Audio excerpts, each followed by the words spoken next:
नाज़रीन, यकीनन जैसा आप देख रहे हैं कि वर्ल्ड कप नजदीक आता जा रहा है, प्लेयर्स के कई खूबसूरत बयानात भी सामने आते जा रहे हैं। मैं देख रही थी कि काफ़ी ऐसे हमारे प्लेयर्स हैं जिनके बारे में जब हम सोचते हैं, हम चाहते हैं कि ये गुफ्तगू करें, तो माशाल्लाह से उनकी प्यारी प्यारी गुफ्तगू हमारे सामने आती जा रही है और मैंने सोचा कि क्यों ना इसके ऊपर तज्जिया किया जाए। वहीं पर नाज़रीन, दूसरी जानिब पीसीबी में कई ऐसे फैसले भी हो रहे हैं जिनके ऊपर बात करना तो बहुत ही जरूरी है। जब आपके पास हाफिज इमरान हो, आमिर नज़ीर साहब हो, तो ऐसा कैसे हो सकता है कि ऐसे फैसलों पर बात ना की जाए। दूसरी बात यह है नाज़रीन कि वर्ल्ड कप क्योंकि यूएसए में हो रहा है, यूएसए की पिचेस क्या कहती हैं, किस तरह का मैच होने वाला है, और हमारा जो स्क्वाड यानी कि आयरलैंड और इंग्लैंड वाला जो अनाउंस हुआ है, यकीनन यही हमारा स्क्वाड वो है जो वर्ल्ड कप जाके खेलेगा। तो क्या इंडिविजुअली देखा जाए तो हमारे परफॉर्मर्स यानी हमारे प्लेयर जो हैं, क्या वो परफॉर्मर्स भी हैं या वहां जाकर घबराहट का शिकार हो जाएंगे, कोई भूख प्यास का शिकार हो जाएंगे, कहीं किसी वजह से मैच हार तो नहीं जाएंगे। इस हवाले से नाज़रीन आज बातचीत करेंगे। सबसे पहले आपकी मुलाकात करवाना चाहूंगी नाज़रीन, आप सबकी जान, क्रिकेट की शान, हाफिज इमरान, अस्सलाम वालेकुम। वालेकुम सलाम, मेरा बहुत शुक्रिया आपका। दूसरी जानिब नाज़रीन, आप सबके फेवरेट ऐसे प्लेयर हमें कब मिलेंगे, कहां मिलेंगे, कभी नहीं मिलेंगे, नाज़रीन आमिर नज़ीर साहब, अस्सलाम वालेकुम। वालेकुम सलाम मीरा, कैसी हैं आप? ठीक है, मैं बिल्कुल ठीक हूं, उम्मीद है आप दोनों भी खैरियत होंगे। माशाल्लाह बहुत प्यारा कलर आपने भी पहना हुआ है, हाफिज साहब भी बहुत प्यारे सूट बूट में आया, माशाल्लाह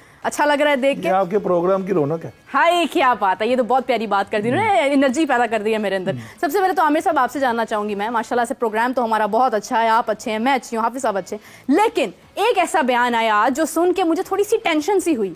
इमाद वसीम साहब का ये कहना था कि मैं, बाबर, इमरान, आमिर, हम सब दोस्त हैं, हमारे में कोई ऐसी चीज़ नहीं, कोई मसला मसाइल नहीं, हम सब दोस्तों के साथ रहते हैं, हमारा मकसद जो है वो वर्ल्ड कप जीतना है। आमिर साहब, क्या किसी ने पूछा है, कोई मसला है जो इस पे बार बार बात करते हैं, हम दोस्त हैं, हम दोस्त हैं? देखिए मेरे बात दरअसल ये है कि मैंने आपके प्रोग्राम पहले भी कहा था, जब बाबर आजम ने प्रेस कॉन्फ्रेंस की थी कि मेरी और शाहीन की कोई ऐसी लड़ाई नहीं है, हाँ। ये मीडिया पे बातें आ जाए, भजन किसी ने आपसे पूछा ही नहीं है भाई, ठीक है। हाँ। अब देखें इमाद वसीम, देखें प्रोफेशनल जेलसी जरूर होती है मेरा, ये नहीं है। मैं जब मैं खेलता था तो मैं थोड़े दो नाम लूंगा, सईद अनवर और आमिर सुहेल, ये दोनों ओपनर थे। अच्छा, मैंने इनके साथ रूम भी शेयर किया और ये इनकी क्या भागदौड़ होती यार, सही 100 करेगा मैं भी 100 करूंगा। क्या बात, यानी कि यस वकार यूनुस, ये वसीम अकरम 6 आउट करेगा मैं 7 आउट करूंगा। क्या बात, प्रोफेशनलिज्म ये होता था, उनका जेलसी ये होती थी। हाँ। अब आप देखें इमाद वसीम साहब ये क्यों कह रहे हैं, आपने पूछा है? अब ये होता है, अब आपने पूछा है? हाँ, नहीं किसने पूछा है भाई, किसने बात की? हाफिज साहब ने पूछा है ना। तो फिर भाई ऐसी बातें क्यों? आपका focus only cricket, you deserve the cricket, आप क्रिकेट पे फोकस करो, वर्ल्ड कप की आपकी ट्रॉफी सामने होनी चाहिए। आपको क्या जरूरत है आप ऐसे सवालों के जवाब दे रहे हैं? आप फिर लोगों को घुमा रहे हो। हाँ। देखें मेरा जो छोटा सा तजुर्बा ना, मैं ये कहना चाह रहा हूँ, जब ये ऐसी बातें आती है समथिंग रॉन्ग ना समथिंग फिशी, भैया आप मत कहें, जस्ट हमें क्रिकेट आप खेल के अच्छी दे, पाकिस्तान को वर्ल्ड कप जीत के लेके आए और फिर आप समझे वाह जी वाह, ऐसे ही है। ये हमारा मेरा मकसद है कि इन बातों से थोड़ा सा परहेज करना चाहिए। हमें सिर्फ वर्ल्ड कप की ट्रॉफी को देखना चाहिए जो हमारा एम है और हम सब 15 प्लेयरों का एम है। बिल्कुल ऐसे ही है, पूरे पाकिस्तान का जो एक ख्वाहिश है, उनकी जो एक उम्मीद है, वो इसी बात पर रिलाई करती है। और ये बिल्कुल इसी तरह है जैसे मोहसिन नकवी साहब ने कहा था कि टीम में इत्तेहाद हो तो बंदा जीत ही रहता है। भाई इत्तेहाद क्यों नहीं है? इसी तरह अगर दोस्ती है तो क्या होनी नहीं थी? होनी चाहिए दोस्ती। हाँ। इसका मतलब, और आप बता रहे हैं कि सईद अनवर, वसीम अकरम में बात होती थी कि तुम 6 आउट करोगे, मैं यहाँ पे ये बात है मैं 2 कर लूंगा तो तुम 3 कर लेना। नहीं, ये वाली बात नहीं है, ये प्रोफेशनलिज्म में होता है। क्या मतलब, देखे ना, आप एक वर्ल्ड कप खेलने जा रहे हैं, T20 आ रहा है, आपके इतने मैचेस आपके हाथों से गुजरे हैं जिसमें आप हारते रहे हैं। इमाद वसीम की चलो वापसी हुई है, PSL अच्छा खेलते रहे हैं, अभी भी आप लोगों में कोई चीज की कमी है जो आप ये बार बार बता रहे हैं कि नहीं हम तो दोस्त हैं, हमारे बीच में ऐसा कुछ नहीं? किसने कहा है आप दोस्त नहीं हैं? देखिए मेरा सबसे बड़ी बात है कि पाकिस्तान क्रिकेट बोर्ड ने देखा जैसा भी फैसला किया, अब हम उसको मानना है। अब ये दोनों प्लेयर रिटायरमेंट्स के बाद वापस आए हैं। हाँ। तो ये आपने मैंने नहीं किया, ये पाकिस्तान क्रिकेट बोर्ड ने उनको थोड़ा सा झंडी दिखाई है तो वापस आए हैं। हाँ। भाई हो गया, थैंक यू वेरी मच, आप आगे जस्ट क्रिकेट पे ना फोकस करें, बस मेरा तो ये मशवरा है और कोई इस पे कोई ऐसी बात यह है कि जो आपने इमाद वसीम के बयान की बात की, आज चूंकि पाकिस्तान क्रिकेट बोर्ड का एक सेशन था, सहाफ़ियों के साथ प्रैक्टिस सेशन हो रहे हैं, उसके बाद तो वहाँ पर जब सवालात होते हैं तो जवाब भी दिया जाता है। जहाँ तक ताल्लुक़ आमिर, इमाद और वसीम का है देखें, और बाबर का है, एक ज़माना था कि इमाद इस्लामाबाद के लिए खेला करते थे और बाबर की फ़र्स्ट क्लास क्रिकेट भी इस्लामाबाद से था। बाबर के वालिद लाहौर से जाते थे उनके लिए नाश्ता लेकर, रात को निकलते थे, सुबह अपने बेटे के लिए नाश्ता लेकर जाते थे। और इमाद चूँकि ज़हनी तौर पर ज़्यादा मजबूत थे, उनकी इंटरनेशनल क्रिकेट पहले शुरू हो चुकी थी, तो इमाद इनके कप्तान भी थे, ज़्यादा समझदार थे। तो बाबर को वो बड़े अच्छे तरीके से, बड़ी अच्छी करीबी दोस्ती थी, मैंने तो उनको बहुत करीब से देखा हुआ है दोनों को, और बाबर और इमाद में बड़ा एक एहतराम का रिश्ता था, बहुत प्यार था आपस में।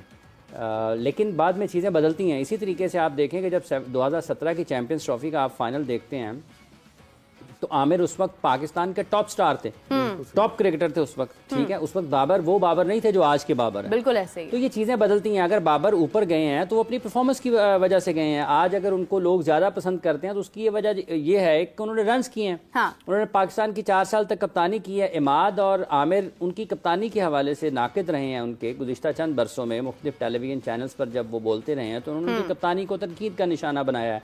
तो वो क्रिकेटर है ना, वो ये तो नहीं कह सकते, हो सकता है उनमें उनकी जाती रंजिश भी शामिल हो, ये कोई बात नहीं है इसमें। वही ना सवाल। लेकिन तो फिर पैदा होता है। टेक्निकली जब आप बात कर रहे होंगे क्रिकेट पर बैठे हुए, और अगर उनके ख्याल में कप्तान गलत फैसले कर रहा है तो वो कतई नजर इसके बाबर है, ठीक है, या वो आमिर है, उस पर बात तो होगी। तो अब इस सतह पर आकर जब वो पाकिस्तान के वर्ल्ड कप स्क्वाड का हिस्सा हैं और अनाउंस होंगे, अभी वैसे उनको कहा गया हुआ कि वर्ल्ड कप वो खेलेंगे, अभी ऐलान होना है। बिल्कुल ऐसे। तो अब वो पाकिस्तान के कप्तान के बारे में ये तो नहीं कह सकते कि हमारे दोस्त नहीं है, लेकिन ये हकीकत है कि ताल्लुकात 2017 वाले नहीं हैं, ताल्लुकात 2015 वाले भी नहीं है, ताल्लुकात 2018 वाले भी नहीं है, ठीक है।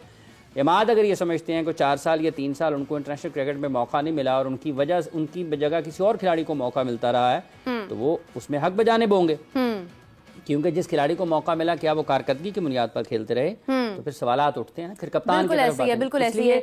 ये मानना लोग सवाल पूछेंगे, इसमें कोई शक नहीं है। और ये अगर खुदा न खास्ता पाकिस्तान की टीम वर्ल्ड कप में अच्छा नहीं खेलती तो ये सवालात आमिर और इमाद से और बाबर से इससे ज्यादा सख्त होंगे। हाँ। पब्लिक में भी होंगे, मीडिया पर भी होंगे, प्रेस कॉन्फ्रेंस में भी होंगे, और खिलाड़ियों को उसके लिए तैयार रहना चाहिए। आपने स्मार्टली हैंडल करना है, वो बड़े अच्छे हैं, उनको मीडिया हैंडल करना आता है इमाद को। अच्छा, इसी के साथ साथ मैं देख रही हूँ कि जिस तरह से आपने गुफ्तगू की, हाफिज साहब हमारे साथ एक बहुत ही बेहतरीन क्रिकेट एक्सपर्ट जो है उन्होंने हमें ज्वाइन किया है, क्योंकि जब हम ऐसी गुफ्तगू करते हैं हमारी तो बातें रोज़ ही चलती ही रहती हैं, लेकिन जब कोई अचानक से आकर अपनी खूबसूरत गुफ्तगू और अपने एक बेहतरीन तज्ज़िये के साथ हमें ज्वाइन करता है तो हमारे प्रोग्राम में और जान आ जाती है। तो जनाब मलिक खुर्रम अवान साहब ने हमें ज्वाइन किया है। अस्सलाम वालेकुम। अच्छा, आपने ये देखे ना, अभी बात हो रही थी, खुर्रम साहब को पहले तो खुश आमदीद आपने कह दिया। आप इनसे ना कुछ और पूछने के बजाय ना इनसे पूछें, जब ये इमाद, वसीम और बाबर की बात हो रही है ना। हाँ। मलिक साहब आप ये बताइएगा कि जब इस्लामाबाद के लिए खेलते थे बाबर आजम, हाँ, ठीक है, उस वक्त की कुछ यादें अगर आपके पास हों, कुछ वाकयात हों, तो वो तो ज़रा हमारे नाज़रीन के सामने, क्योंकि आपने उसको बहुत शुरू से देखा हुआ है, बाबर को और इमाद को इकट्ठे भी देखा हुआ है। अरे क्या बात है, क्या अब और बताएं, और आपको क्या चाहिए बताइए खुर्रम साहब। जी बिल्कुल आपने सही कहा। देखें, स्पेशल सबसे पहले मैं बाबर आजम का जिक्र करना चाहूंगा। आपको पता है कि जिस तरह से लाहौर के अंदर लाहौर रीजन में उनको चांस नहीं मिलता था और इस्लामाबाद की तरफ उन्होंने ट्रैवल किया। इस्लामाबाद के रीजन के जो प्रेसिडेंट हैं शकील शेख साहब, उन्होंने उनको मौका दिया। और देखिए लकीली ये हुआ कि जब उन्होंने फर्स्ट क्लास करियर का आगाज किया तो वो मेरे रूममेट भी बने, तो हम काफी साथ थे। That time I was the video analyst, और टीम के साथ इस्लामाबाद रीजन के साथ ट्रैवल करते थे। तो देखिए उनकी क्वालिटी थी कि वो काफी ज्यादा फोकस करते थे क्रिकेट के ऊपर। स्पेशली देखें बड़े हार्ड वर्किंग थे। जिस तरह से देखें उनको पे ऑफ भी हुआ, और रात को लेट नाइट मेरे साथ बैठ के अपनी वीडियोस वगैरह देखते थे, अपने शॉट्स वगैरह देखते थे, और कह के जाते थे कि खुर्रम भाई मैं सुबह 100 करूंगा, सुबह 100 करके ही आते थे। क्या बात है, क्या बात है। मार्बल वगैरह थी तो उसके ऊपर काफी वहाँ पे खेलते थे, और अक्सर जो है सिले वो तोड़ भी देते थे। और देखें जहाँ तक आपने इमाद वसीम से बात की, इमाद वसीम से देखें एक काफी लॉन्ग टर्म रिलेशन है, या क्लब से खेलते रहे हैं, अपने रीजन के साथ मुंसलिक रहे हैं, इस्लामाबाद की तरफ से खेले, रिप्रेजेंट किए हैं। आपने उनके साथ खासा सफर भी किया है मलिक साहब, आपने उनके साथ खासा सफर भी किया लाहौर से इस्लामाबाद। जी बहुत ज्यादा, अल्हम्दुलिल्लाह काफी ज्यादा। और मुख्तलिफ वक्तों में आप अपने कई और दोस्तों को छोड़कर इमाद वसीम के साथ चले जाते थे इस्लामाबाद से लाहौर या लाहौर से इस्लामाबाद। ये वैसे एक बात तो पता चलती है कि इमाद वसीम की यारी जो है ना वो यकीनन बहुत अच्छी है कि अपने बाकी दोस्तों को छोड़ के आप उनके साथ चल पड़ते थे। और काफी आपको पता है कि जिस तरह से रिसेंट पास में उन्होंने परफॉर्म किया है, और देखें जिस तरह से रिटायरमेंट ली उन्होंने, फिर उन्होंने कमबैक किया।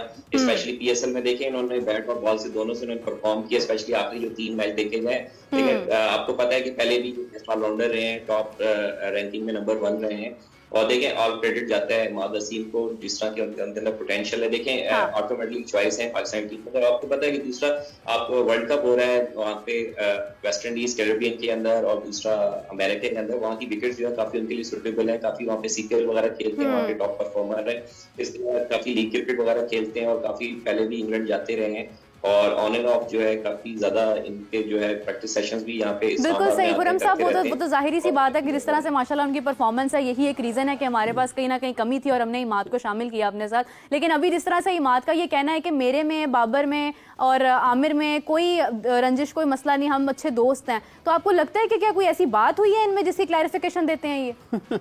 वाह, देखिए वो पास्ट ऐसी बातें, जिस तरह से रिटायरमेंट ली, पहले आमिर ने रिटायरमेंट ली, फिर उसके बाद इमाद वसीम को, सबको पता है कि इमाद वसीम ने क्यों रिटायरमेंट ली थी। थोड़ा सा उनके ऊपर थोड़ा सा प्रेशर था, स्पेशली आपको पता है कि लीग क्रिकेट खेलना चाहते थे और पीसीबी ने रिस्ट्रिक्ट किया हुआ था एनओसीज के हवाले से, उनको उस तरह से एनओसी नहीं दे रहे थे। फिर उन्होंने, आपको पता है is a white ball cricketer जो है, T20 के स्पेशलिस्ट है, तो उन्होंने क्या कहते हैं लीग को जाके खेला, तो जिसकी वजह से उन्होंने रिटायरमेंट ली और उन्होंने देखा वापस कम बैक किया है, स्पेशली जिस तरह से उनकी परफॉर्मेंस है, one of the best allrounder. बिल्कुल सही, thank you so much Khurram साहब, बहुत शुक्रिया आपका। अच्छा, एक सवाल जिनसे खुरम साहब से ना, विमेन क्रिकेट पे बड़ी निगाह है इनकी, इनसे पूछें जरा कि विमेन क्रिकेट का क्या हो रहा है, जरा पूछें, आप पूछें ना, जरा अच्छा जवाब दें। खुरम साहब जरा एक रिक्वेस्ट आई है वुमेन्स क्रिकेट के ऊपर। माशाल्लाह हम देखते हैं कि जिस तरह से हमारी वुमेन्स में एक एनर्जी नजर आती है, कहीं ना कहीं हमारी मेंस क्रिकेट में वो एनर्जी नजर नहीं आती है। अभी रिसेंटली जो है एक रिटायरमेंट हुई, उन्होंने रिटायरमेंट दी और उसके बाद भी हमारी क्रिकेट, वुमेन्स क्रिकेट जो है वो कायम है। कहाँ देख रहे हैं फ्यूचर वुमेन्स क्रिकेट का? अभी इंग्लैंड भी गई है ना, इंग्लैंड भी, पाकिस्तान की वुमेन टीम इंग्लैंड भी जाना है ना खान साहब। एक नहीं देखिए, 2-3 रिटायरमेंट्स हुई है रिसेंटली, जिस तरह से जवेरिया खान ने पहले रिटायरमेंट ली, बिस्मिल्लाह मारूफ ने, आपको पता है सबसे ज्यादा उन्होंने मैचेस खेले थे, 6262 रन किए। और देखिए अभी जो रिसेंट जो जितने फिटनेस टेस्ट वगैरह, one of the fittest player थी, और रिसेंटली पाकिस्तान की देखा जाए तो बहुत ही एक्स्ट्राऑर्डिनरी, स्पेशली मैं फिटनेस के हवाले से देखा जाए तो फिटनेस बहुत अच्छी पाकिस्तान ने इंप्रूव की। देखिए इसका सबसे ज्यादा क्रेडिट जाता है जो उन्होंने अपने साथ ट्रेनर लगाए थे, जावेद शेख साहब। जावेद शेख जो है खाली वो फिटनेस ट्रेनर नहीं, he is a athlete as well. आपको पता है कि जिस तरह से काबुल के अंदर अभी आपका कैंप लगा था, वो सारे जो है एथलीट्स वगैरह ने वहाँ पे ट्रेनिंग कराई, और देखिए उन्होंने डिफरेंट इसके हवाले से ट्रेनिंग कराई, आपके स्प्रिंट्स के हवाले से, फिर जिस तरह उन्होंने शटल्स वगैरह कराई, फिर जिस तरह से आपको पता है कि देखें मलिक साहब, ये जो अभी मलिक साहब, ये जो इंग्लैंड जा रही है पाकिस्तान की टीम, आपके ख्याल में वो ठीक टीम कोच जो सपोर्ट स्टाफ और प्लेयर्स जो हैं वो ठीक अनाउंस हुए हैं?